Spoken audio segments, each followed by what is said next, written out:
नमस्कार दोस्तों, कैसे हैं आप सब। आज हम आपके लिए एक और रोमांचक और डरावने सीन से भरपूर फिल्म लेकर आ गए हैं।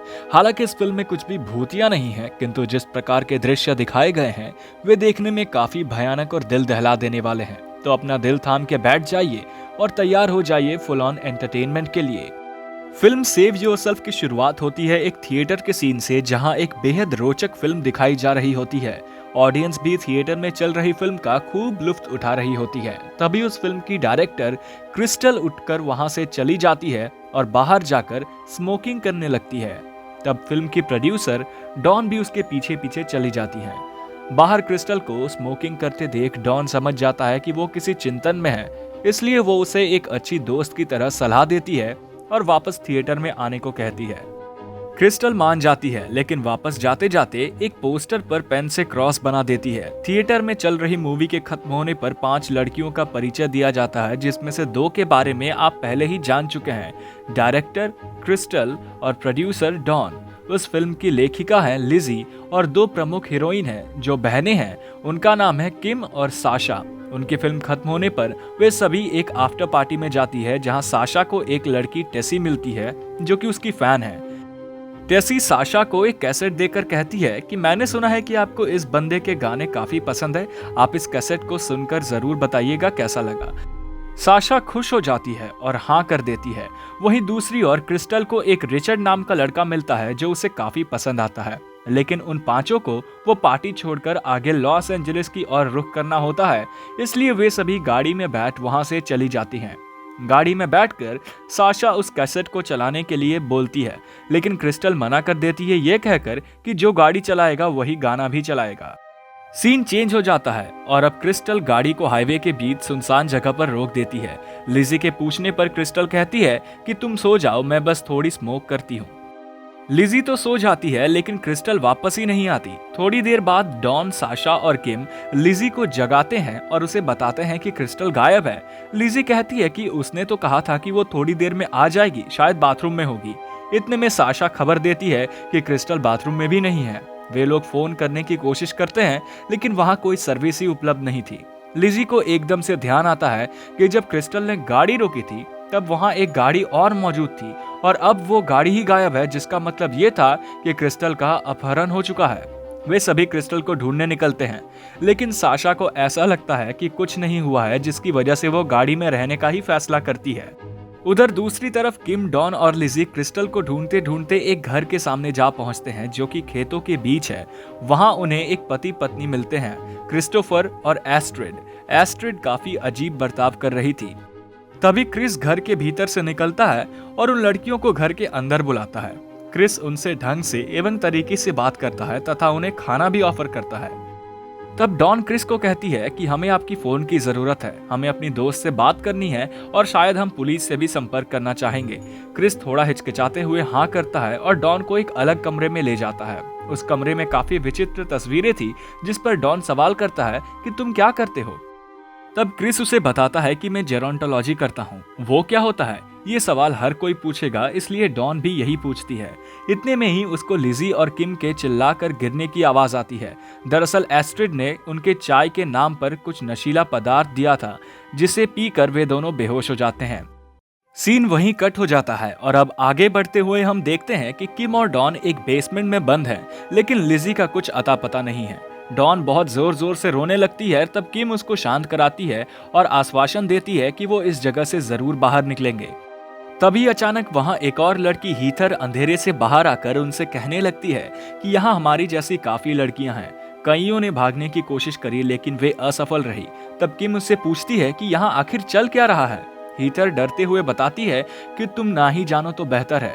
तभी बेसमेंट का दरवाजा खुलता है और क्रिस्टल अधमरी हालत में सीढ़ियों से नीचे उतरती है। क्रिस्टल की हालत इतनी बुरी थी कि उसकी दोनों दोस्त उसे देखकर फूट फूट कर रोने लगती है।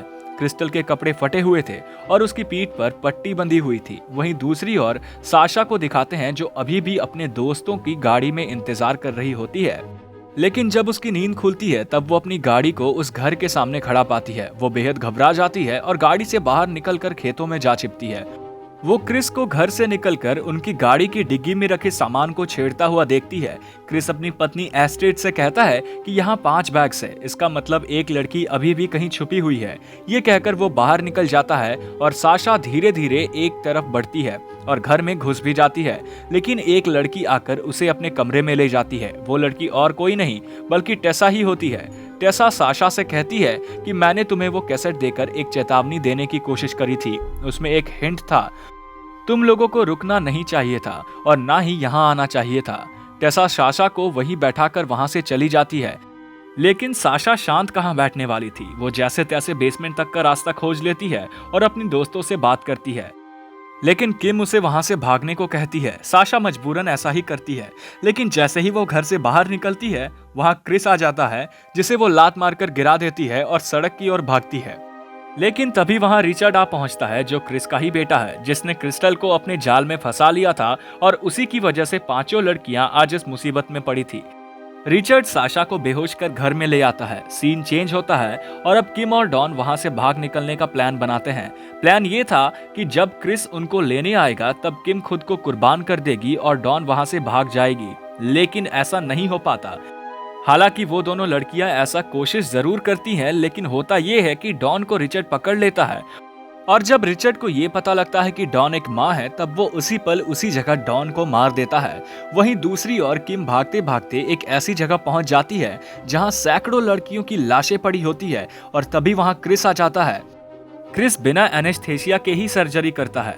वो किम से कहता है कि तुम्हारी आंखें बहुत ही सुंदर है और वो क्रूर आदमी किम की आंखें निकाल लेता है, वो भी उसे बिना बेहोश किए। बेचारी किम उस दर्द को सह नहीं पाती और वो अपना दम खो बैठती है। दूसरी ओर हम साशा को देखते हैं, जहां उसकी मरहम पट्टी एस्ट्रिड कर रही होती है। वो साशा को एक्सपेरिमेंट के लिए तैयार कर रही होती है। क्रिस साशा को इलेक्ट्रिक शॉक देकर गोदी में उठा लेता है और उसे अपने लैब में ले जाकर बेड पर लेटा देता है और उसे बांध भी देता है। क्रिस साशा के निजी अंगों को छूने लगता है और अपने कपड़े भी उतार रहा होता है ताकि वो साशा कर सके। सीन वहीं कट हो जाता है, लेकिन क्रिस को भनक भी नहीं थी कि उसके पीठ पीछे उसके घर में क्या हो रहा है। आइए आपको ले चलते हैं बेसमेंट में, जहां हीथर अपनी कहानी क्रिस्टल को सुना रही होती है। दरअसल हीथर एक स्कूल जाने वाली विद्यार्थी थी जिसकी उम्र 15-16 साल के आसपास होगी। हीथर बताती है कि उसने अब उम्मीद भी छोड़ दी है कि अभी भी उसकी कोई तलाश कर रहा होगा। तभी क्रिस्टल को याद आता है कि उसने थिएटर के बाहर जिस पोस्टर पर पेन से क्रॉस बनाया था, वो पोस्टर हीथर के गुमशुदा होने की ही थी। ये सुनकर हीथर बहुत ही ज्यादा खुश हो जाती है। तब उसको पता चलता है कि उसके घर वाले अभी भी उसकी तलाश कर रहे हैं। ऐसा मानो जैसे उसमें एक अलग आशा जाग उठी हो। वो ठान लेती है कि वो उस जगह से बाहर जरूर निकलेगी। तब हीथर क्रिस्टल से उसकी पार्टी मांगती है और क्रिस्टल उसे दे भी देती है। अब खाने का समय हो गया है और एस्ट्रिड उन दोनों के लिए खाना लाई है। तभी हीथर एस्ट्रिड का गला घोटकर उसकी हत्या कर देती है और फिर वो दोनों वहां से भाग निकलते हैं। हीथर तो सीधा बाहर निकलने की कोशिश करती है, लेकिन क्रिस्टल उसको रोकती है क्योंकि वो अपनी दोस्त साशा को पीछे छोड़ नहीं जाना चाहती। वे दोनों चुपके से क्रिस की लैब में घुस जाते हैं और सबसे पहले हीथर ही क्रिस पर हमला बोल देती है। इतने में क्रिस्टल साशा को छुड़ा लेती है, लेकिन क्रिस के साथ लड़ रही हीथर की इस दौरान मृत्यु हो जाती है। तभी गुस्से में आकर साशा क्रिस को उसी तरह का इलेक्ट्रिक शॉक दे देता है जैसा क्रिस ने साशा को दिया था। अब वे दोनों वहां से भाग रहे होते हैं कि अचानक साशा के कदम रुक जाते हैं और वो कहती है कि वो बिना टेसा को लिए वहां से नहीं जाएगी। वे दोनों घर में टेसा को लेने जाते हैं, लेकिन टेसा उनके साथ आने से इनकार कर देती है। तभी क्रिस्टल एस्ट्रिड और क्रिस की तस्वीर देखती है, लेकिन हैरान कर देने वाली बात तो ये थी कि वो तस्वीर करीबन 100 साल पुराने जमाने की थी। तब उनको ये हैरानी होती है कि क्रिस और एस्ट्रिड अभी तक बूढ़े क्यों नहीं हुए, आखिर ऐसा हो क्या रहा है। तभी वहां क्रिस आ जाता है और गुस्से में बोलता है कि ऐसा हो सकता है। वो गुस्से में आकर साशा की जान ले लेता है और क्रिस्टल के पीछे आ रहा होता है कि टेसा उसे रोक लेती है और क्रिस्टल वहां से भाग निकलती है। तब क्रिस्टल भी उसके पीछे भागता है और उसे पकड़ भी लेता है। बस क्रिस्टल अपना दम तोड़ने ही वाली होती है कि टेसा एक तलवार लाकर क्रिस की हत्या कर देती है। तब क्रिस्टल टेसा को यह हिदायत देती है कि वो इस जगह से दूर चले जाएं, क्योंकि जब लोगों को इस जगह के बारे में पता लगेगा तब उसका यहाँ मिलना ठीक नहीं होगा। टेसा वहां से चली जाती है। अब क्रिस्टल उस लैब में जाकर देखती है तो वहां हीथर के नाम की एक बोतल होती है जिसमें कुछ केमिकल रखा होता है। क्रिस्टल उस बोतल को अपने पास रख लेती है और बाकी पूरी लैब को जला डालती है। इसी के साथ हमें तालियों की आवाज सुनाई देती है। दरअसल ये सब भी एक फिल्म में ही हो रहा होता है, जिसकी डायरेक्टर और कोई नहीं क्रिस्टल ही होती है। ये फिल्म भी उसी थिएटर में प्रीमियर कराई गई थी जहां से इस सब की शुरुआत हुई। क्रिस्टल की ये फिल्म बहुत बड़ी हिट रही। रिपोर्टर के पूछने पर क्रिस्टल कहती है कि यूथ सीरम जैसा कुछ नहीं होता, लेकिन ये मेरा तरीका था अपने दोस्तों को ट्रिब्यूट देने का। रिपोर्टिंग कर लेने के बाद रिपोर्टर और उसका कैमरामैन ये बता रहे होते हैं कि वो कितनी खूबसूरत और यंग दिखती है। कैमरामैन अपनी रिपोर्टर से ये सवाल भी करता है कि क्या तुम्हें सच में लगता है ऐसा सब होगा, जिस पर वो रिपोर्टर कहती है कि आई नो राइट।